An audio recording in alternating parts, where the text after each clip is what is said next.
Hello and welcome, at least figuratively, to the Red House.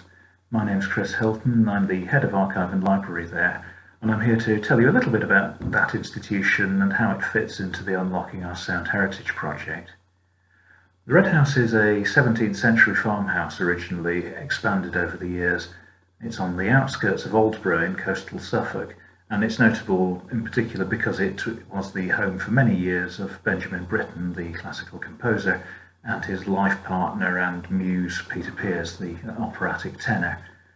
Britten and Pears lived there from 1957, when they moved from another house in central Aldeburgh, through until their deaths in 1976 in Britten's case, 1986 in Pears's case. It's now owned by Britten Pears Arts, the charity that they set up to run their affairs after their deaths. And it's a combination of archive, library, historic house, performance venue, base for talking about Britain's music and fostering musical understanding, and a whole lot of other things besides. The archive fits into a whole range of cultural activities. We'll focus mostly on the archives this afternoon, but it's important to be aware that we are part of a larger setup and part of a unified work of art almost, with the archive complementing the historic house within which many of the documents in the archive were created. A little bit of background about Benjamin Britten first of all. He was a Suffolk boy. He was born in Lowestoft in 1913. His father was a dentist, so from a comfortably middle-class background, but nothing particularly high-born or particularly moneyed. You know, they were comfortably off, but they weren't. He wasn't born into the cultural purple. He describes himself in his autobiographical writings as being something of an ordinary schoolboy, except in one respect, that he wrote a lot of music. He was quite clearly a prodigy from an early age and composed frenziedly almost from the age of about 6 onwards. The very early pieces, he says himself, he was more interested in what the notes looked like on the page than in whether they were performable or not. But as the years went on, he rapidly got more and more ambitious, was producing full-scale orchestral works from the age of about 10 or 12 onwards. He went to the Royal College of Music as a young man, studied there.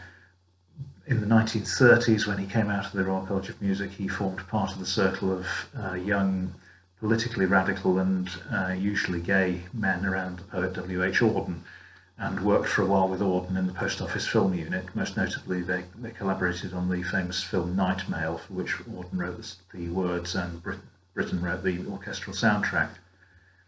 In 1939, he went to the United States, like many people of Auden's generation, I think driven by a feeling that Europe was staggering towards another explosive blow-up and that Europe was finished as a civilization. He travelled with a friend, Peter Pears, an up-and-coming young tenor. While they were in the United States, they initially lived in a shared house with W.H. Auden in Brooklyn, which is probably every student house you've ever lived in, times 3. But they gradually drifted away from the Auden circle. Britten and Pears also formed a relationship. They were not a couple when they travelled to the US, became one when they were out there. And that lasted for the rest of their lives as a long-running marriage, as they said. It's basically a long gay marriage, long before that was actually legally possible.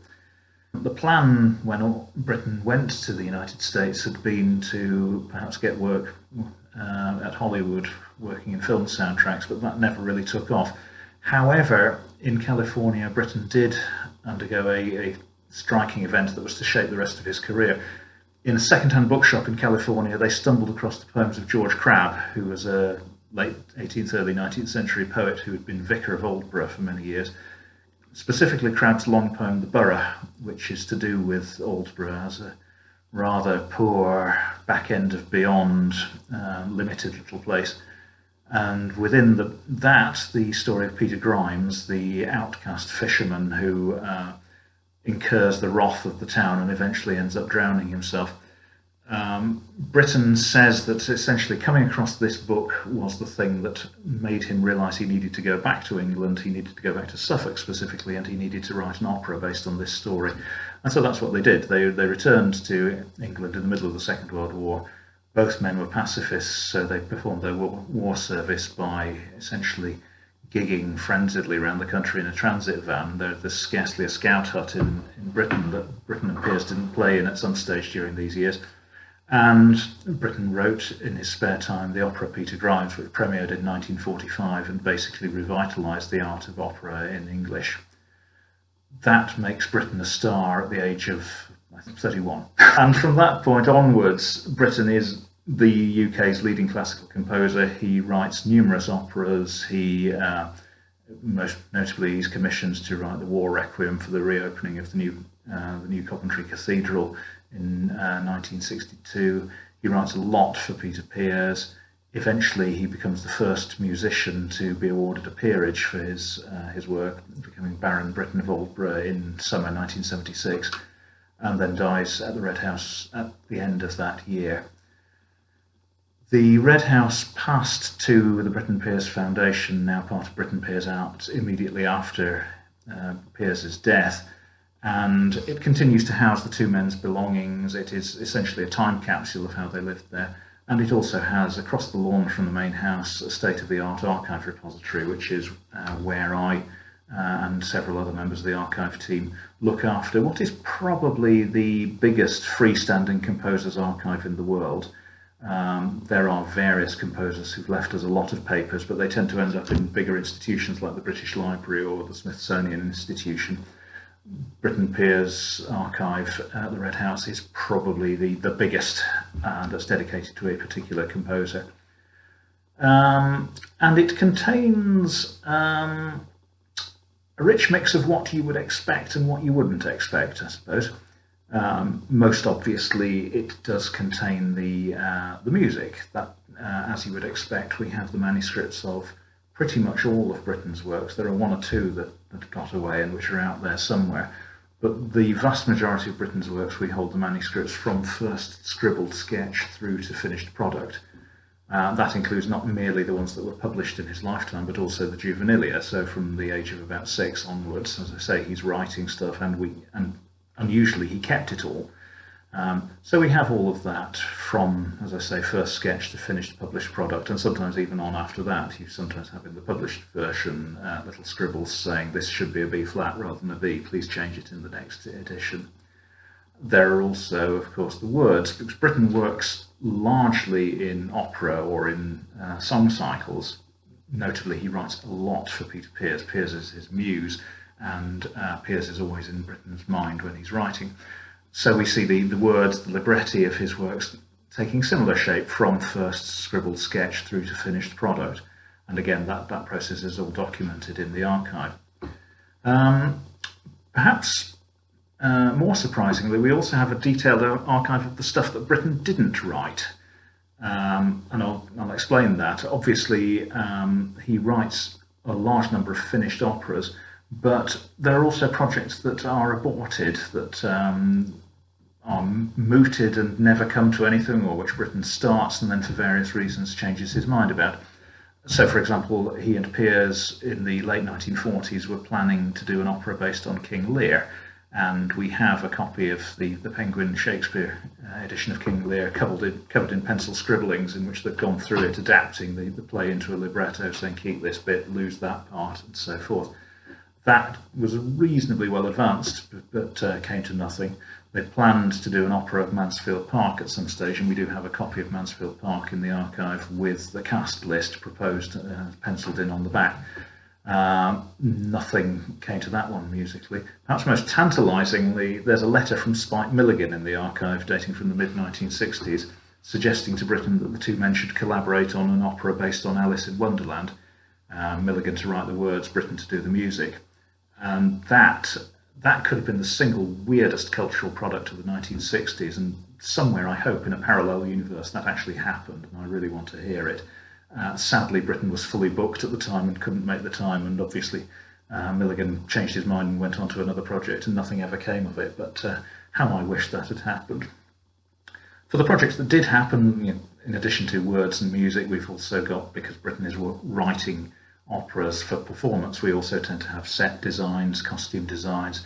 set models, the tiny little models, whereby the director will work out the look and feel of the production and who can stand where and still be seen by the audience.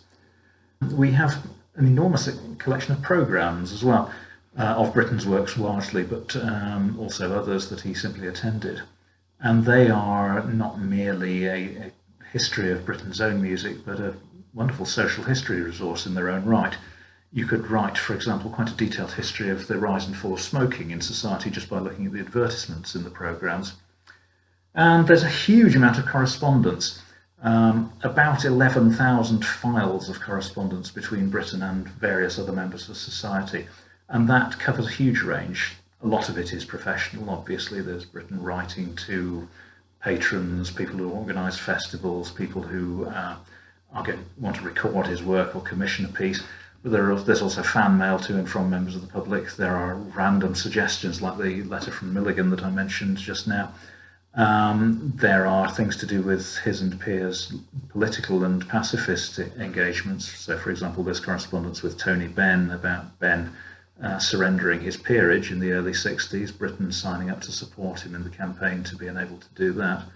And Vanessa Redgrave writing to Britten to ask if he'll join a campaign against American bombing in North Vietnam in 65, if I remember rightly.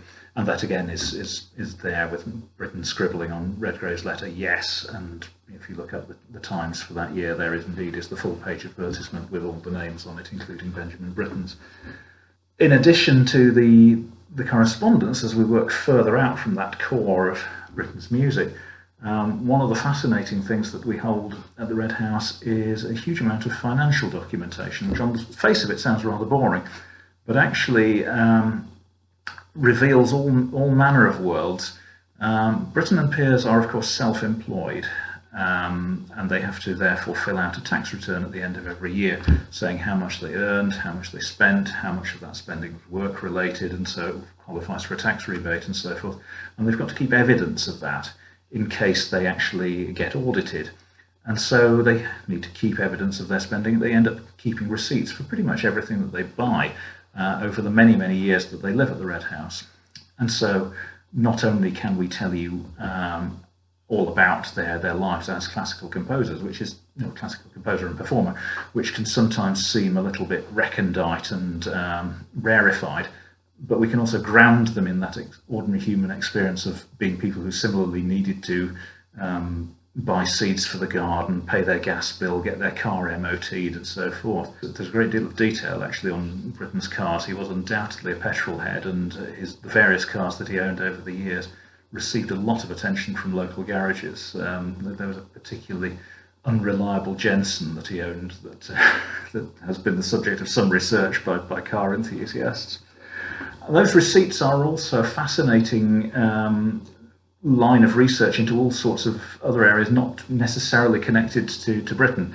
You can tell, for example, quite a social history of Aldeburgh High Street simply looking at what Britten bought, the things that you could buy in town, the things that you had to go and look for elsewhere.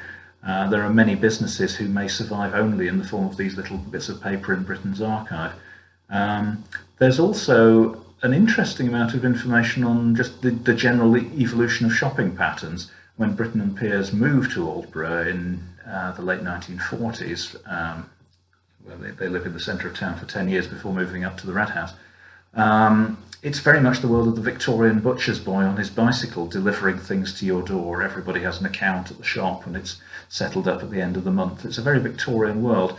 By the time Britten dies in 1976, he's got a Barclay card, and we're more in the world that's familiar now with online supermarkets and so forth. Although, interestingly, of course, the wheel is turning full circle again, and online shopping has rather brought us back to the days of the Victorian butcher's boy, just as nowadays, rather than having an account at a shop, we settle our debts at the end of the month with Visa or somebody like that. So there's that social history aspect there. There's also quite a lot of social history about what it was like to be a gay couple at the time that Britten and Pears were together, because for the vast majority of their time as a same-sex marriage, their relationship was illegal, and they had to go through various compromises and charades almost to maintain this image of being a professional partnership that just happened to share a house. And one of my favourite items in the whole collection, really. It's a very humble little scrap of paper in the receipts collection. It's from O&C Butcher, a clothes shop which is still there on Aldeburgh High Street. And it dates from January 1966, so 18 months or so before the Sexual Offences Act that made Britten Pears' relationship legal. And it details Britten's purchases throughout 1965, the final months of that year. And it's a very pedestrian list of purchases, like 4 pairs of socks, a couple of Viella shirts. Britten buys some bow ties, presumably for performance purposes. And then there's one line that says shoe repairs, brackets, for Mr. Pears, 8 shillings and 6pence. And that for Mr. Pears is basically a signal to the auditors, or to anyone else who may see this document, that the two men are keeping their expenses religiously separate. They don't have a joint bank account, of course, because that would really be breaking cover as a couple. So they have separate bank accounts, they keep their expenses separate, they know who pays for what, and they claim expenses back off each other. And that, for Mr. Pears, is basically a message saying, nothing to see here, not a couple, I'm going to claim that 8 and 6 back off Peter, please move on. But of course it also tells us that at some stage Britten or his representative went into O&C Butcher's and said, can I pick up Peter's shoes? And the person in the shop said, fine, yeah, we'll put them on your bill. Because people know, and broadly speaking the town is supportive of them. As long as these various little compromises are made, the town is fine with having these two men living together as a couple unobtrusively at the edge of town. So that is an indication of the breadth of the archive that we've got here. It's very much rooted in the local community. Britten didn't write about the nature of art very much, but in the early 60s he gave a speech at Aspen, Colorado, on receiving an award. And he said that fundamentally he wrote music to be useful. He wasn't writing for art in the abstract. He wasn't writing for some remote future. He was writing to fulfill specific commissions by specific people, to be performed by specific people, quite often peers, and the future could look after itself. The important thing was to be useful right now. And he wrote particularly with a view to being useful to the people of Suffolk, his native county and the county that he'd come back to in the middle of the war, despite the torpedoes, because he needed it, because he knew that that was where his creativity flowed from. Most notably, when the two men had settled in Aldeburgh, one of the things they did was set up an arts festival. I think it's easy to think now that the Aldeburgh Festival is such an established brand that, of course, it made sense that Aldeburgh is, in some respects, you could call it a sort of Hampstead-on-Sea, that it's full of the sort of people who would go to the Aldeburgh Festival. But, of course, when the two men moved there, this was frankly a bonkers place to start a major arts festival. It was at the end of a branch line on the Suffolk coast in a small decaying fishing port. Aldeburgh has become the town that it is now, the sort of cultural magnet, because the festival has been there for many years. And the fact that it was there rather than anywhere else, that the Aldeburgh Festival was planted and largely driven by Britten Pears during the opening years, leading eventually to the setting up of the purpose-built, converted concert hall at Snape Maltings. That is a measure of just how much Britain's native county meant to him. So it's a place that's very much rooted in spirit of place, and I think that goes back to what I was saying at the start about the archive being just part of a complex that also includes the historic home of the two men. There's the composition studio where Britten wrote many of his works during the late 50s through to the early 1970s. There is an exhibition space. There's the library that Britten Pears built not merely to house their books, but as a rehearsal space where we still carry out performances, and where local school children, for example, may come to the Red House and learn about Britten, come and visit the archive, write their own opera, and then at the end of the day perform it in the library. It's very much a unified bringing together of these various different roles, and the archive sits in the middle of that. We're delighted to be part of the Unlocking Our Sound Heritage project because, in addition to all of the paper material that I've talked about already, the archive does have extensive sound holdings, both Britten's own recordings, shelf upon shelf of vinyl LPs, for example, or rare 78s, but also recordings of Britten Pears in performance. The Aldeburgh Festival, for example, is documented well on reel-to-reel tape, and it's that that's currently being digitised for us by Unlocking Our Sound Heritage. So we look forward to being able to surface that to the public, and we do look very much forward to being able to welcome everybody back to the Red House again as soon as the current coronavirus lockdown ends. All of this that I've mentioned in this little introduction, and all of the things that I've forgotten, are available for you to come and see, and we do look forward to welcoming you there. Thank you.